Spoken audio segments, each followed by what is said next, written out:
Hi friends, வணக்கம். Subscribe our channel. Hi friends, வணக்கம். இன்னைக்கு நம்ம ரசமலாய் செய்ய போறோம், பார்க்கலாம் வாங்க. ஒரு பாத்திரத்துல 1 லிட்டர் பால் எடுத்துக்கோங்க. பாலை நல்லா காய்ச்சுங்க. அதை ஏட வராம கிண்டி விட்டுட்டே இருங்க. காய்ந்ததும் சிம்ல வச்சிடுங்க. 4 to 5 ஸ்பூன் வினிகர் ஊத்துங்க. பால் இந்த மாதிரி திரிஞ்சு வரணும். ஸ்டவ்வை ஆஃப் பண்ணிடுங்க.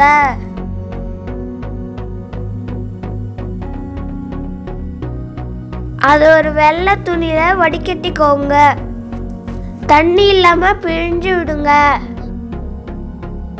அது இந்த மாதிரி தண்ணி ஊற்றி வடிகட்டுங்க. அப்பதான் வினிகர் ஊற்றின புளிப்பு போகும்.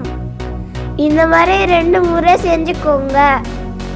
நல்லா தண்ணியை பிழிஞ்சிட்டு இந்த மாதிரி வெயிட் வச்சுக்கோங்க. 3/4 மணி நேரம் வைங்க. ஒரு கடாயில் 200 ml பால் எடுத்துக்கோங்க. ஒரு சிட்டிகை குங்குமப்பூ சேர்த்து ஏட வராம கிண்டுங்க. பால் கொதிச்சதுக்கு அப்புறம் சர்க்கரை போட்டு நல்லா கலந்து விடுங்க.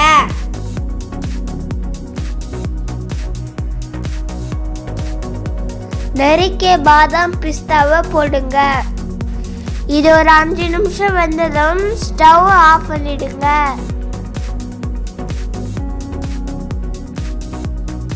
நம்ம வடிகட்டி வச்ச பாலாடை கட்டியே எடுத்துக்கோங்க. 2 ஸ்பூன் சோளா மாவை போடுங்க. 10 நிமிஷம் நல்லா பிசைஞ்சுக்கோங்க. அப்பதான் சாஃப்டா ஆகும். அந்த மாவை சின்ன சின்னதா உருண்டை பண்ணி லேசா தட்டை பண்ணிக்கோங்க.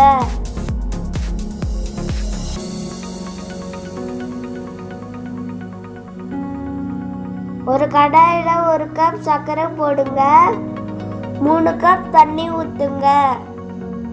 தண்ணி கொதித்ததும் நம்ம உருண்டை பண்ணி வச்சதை போடுங்க.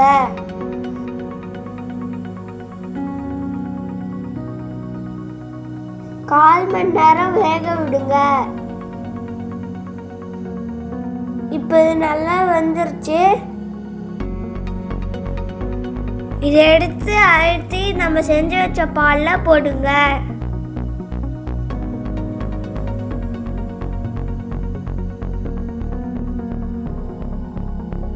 ரெண்டு மணி நேரம் ஊற வைங்க.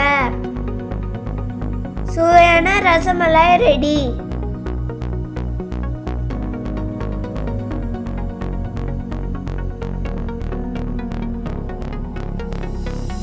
வாங்க ஃப்ரெண்ட்ஸ், ரசமலாய் சாப்பிடலாம்.